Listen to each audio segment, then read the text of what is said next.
नमस्कार दोस्तों, जय श्री कृष्णा, राधे राधे। श्रीमद् भागवत गीता के तीसरे अध्याय का महत्व। श्री भगवान कहते हैं, प्रिय जन स्थान में एक जड़ नामक ब्राह्मण था जो कौशिक वंश में उत्पन्न हुआ था। उसने अपना जातीय धर्म छोड़कर बन्ही की वृत्ति में मन लगाया था। उसे पराई स्त्रियों के साथ व्यभिचार करने का व्यसन पड़ गया था। वह सदा जुआ खेलता, शराब पीता और शिकार खेलकर जीवों की हिंसा करता था। इसी प्रकार उसका समय बीतता था। धन नष्ट हो जाने पर वह व्यापार के लिए बहुत दूर उत्तर दिशा में चला गया। वहां से धन कमाकर घर की ओर लौटा। बहुत दूर तक रास्ता उसने तय कर लिया था। एक दिन सूर्यास्त हो जाने पर जब दसों दिशाओं में अंधकार फैल गया, तब एक वृक्ष के नीचे उसे लुटेरों ने धन दबाया और शीघ्र ही उसके प्राण ले लिए। उसके धर्म का लोप हो गया था, इसलिए वह बड़ा भयानक प्रेत बन गया। उसका पुत्र बड़ा ही धर्मात्मा और वेदों का विद्वान था। उसने अब तक पिता के लौट आने की राह देखी, तब वे नहीं आए।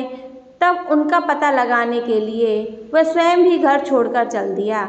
वह प्रतिदिन खोज करता, मगर राहगीरों से पूछने पर भी उसे उनका कुछ समाचार नहीं मिलता था। उसके बाद एक दिन एक मनुष्य से उसकी भेंट हुई जो उसके पिता का सहायक था। उससे सारा हाल जानकर उसने पिता की मृत्यु पर बहुत शोक किया। वह बड़ा बुद्धिमान था। बहुत कुछ सोच विचार कर पिता का परलौकिक कर्म करने की इच्छा से आवश्यक सामग्री साथ ले उसने काशी जाने का विचार किया। मार्ग में 7-8 मुकाम डालकर वह 9वें दिन उसी वृक्ष के नीचे आ पहुंचा जहां उसके पिता मारे गए थे। उस स्थान पर उसने संध्योपासन की और गीता के तीसरे अध्याय का पाठ किया। इसी समय आकाश में बड़ी भयानक आवाज हुई। उसने पिता को भयंकर आवाज में देखा।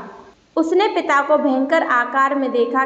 तुरंत ही अपने सामने आकाश में उसे एक सुंदर विमान दिखाई दिया जो तेज से व्याप्त था। उसने अनेकों क्षुद्र घटिकाएं लगी थीं। उसके तेज से समस्त दिशाएं आलोकित हो रही थीं। यह दृश्य देखकर उसके चित्त की व्यग्रता दूर हो गई। उसने विमान पर अपने पिता को दिव्य रूप धारण किए विराजमान देखा। उसके शरीर पर पीतांबर शोभा पा रहा था और मुनिजन उनकी स्तुति कर रहे थे। उन्हें देखते ही पुत्र ने प्रणाम किया। तब पिता ने भी उसे आशीर्वाद दिया। तत्पश्चात उसके पिता से यह सारा वृत्तांत पूछा। उसके पिता ने उत्तर दिया, सब बातें इस प्रकार कहना प्रारंभ किया। बेटा, देववश मेरे निकट गीता के तृतीय अध्याय का पाठ करके तुमने इस शरीर से मुझे मुक्ति दी है। शरीर के द्वारा किए हुए कर्म बंधन से मुझे छुड़ा दिया। अतः अब घर लौट जाओ, क्योंकि जिसके लिए तुम काशी जा रहे थे वह प्रयोजन इस समय तृतीय अध्याय के पाठ से ही सिद्ध हो गया है। पिता के यूँ कहने पर पुत्र ने पूछा, तात मेरे हित का उपदेश दीजिए तथा कोई कार्य जो मेरे लिए करने योग्य हो बताइए। तब पिता ने कहा, अनग तुम्हें यही कार्य फिर करना है। मैंने जो कर्म किए हैं वही मेरे भाई ने भी किए थे। इससे वे घोर नरक में पड़े हैं, उनका भी तुम्हें उद्धार करना चाहिए। तब मेरे कुल के और भी जितने लोग नरक में पड़े हैं उन सब का भी तुम्हारे द्वारा उद्धार हो जाना चाहिए। यही मेरा मनोरथ है। बेटा, जिस साधन के द्वारा तुमने मुझे संकट से छुड़ाया है उसी का अनुष्ठान औरों के लिए भी करना उचित है। उनका अनुष्ठान करके उससे होने वाला पुण्य उन नारकी जीवों को संकल्प करके दे दो। इससे वे समस्त पूर्वज मेरी ही तरह यात्रा से मुक्त हो स्वकल्प काल में श्री विष्णु के परम पद को प्राप्त हो जाएंगे। पिता का यह संदेश सुनकर पुत्र ने कहा, तात, यदि ऐसी बात है और आपकी भी ऐसी रुचि है तो मैं समस्त नारकी जीवों का नरक से उद्धार कर दूंगा। यह सुनकर उसके पिता बोले, बेटा, तुम्हारा कल्याण हो। मेरा अत्यंत प्रिय कार्य संपन्न हो गया। इस प्रकार पुत्र को आश्वासन दे उसके पिता भगवान विष्णु के परम धाम को चले गए। तत्पश्चात वह भी लौटकर जन स्थान में आया और परम सुंदर भगवान श्री कृष्ण के मंदिर में उनके समस्त बैठकर पिता के आदेश अनुसार गीता के तीसरे अध्याय का पाठ करने लगा। उसके नारकी जीवों का उद्धार करने की इच्छा से गीता पाठ जनित सारा पुण्य संकल्प करके दे दिया। इसी बीच भगवान विष्णु के दूत यातना भोगने वाले नरक की जीवों को छुड़ाने के लिए यमराज के पास गए।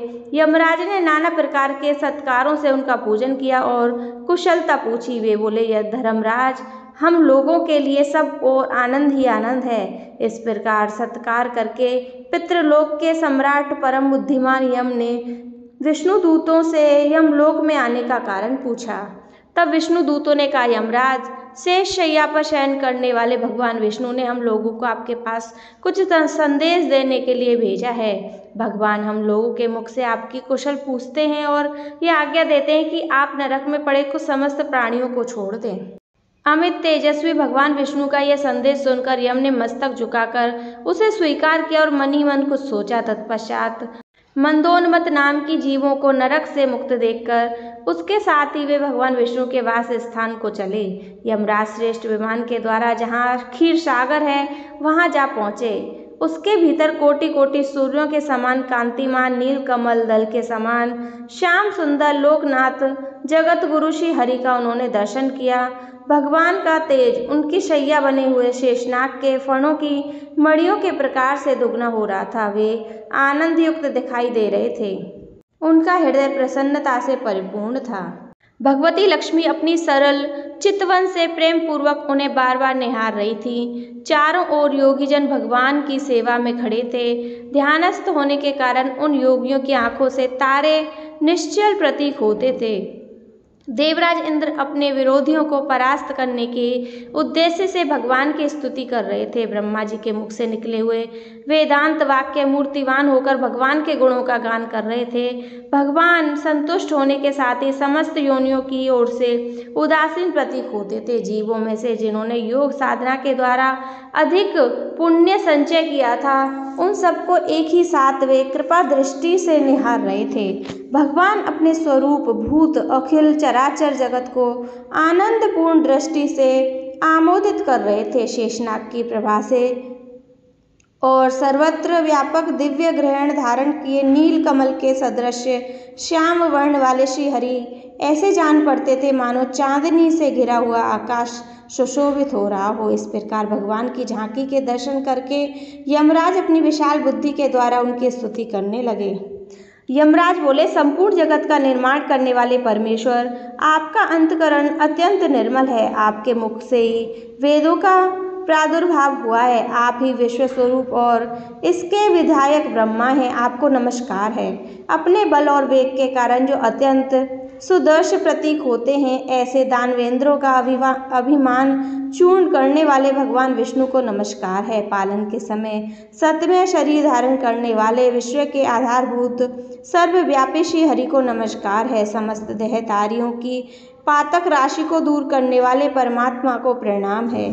जिसके ललाटवर्ती नेत्र के तनिक सा खुलने पर ही आग की लपटें निकलने लगती हैं, उन रुद्रधारी आप परमेश्वर को नमस्कार है।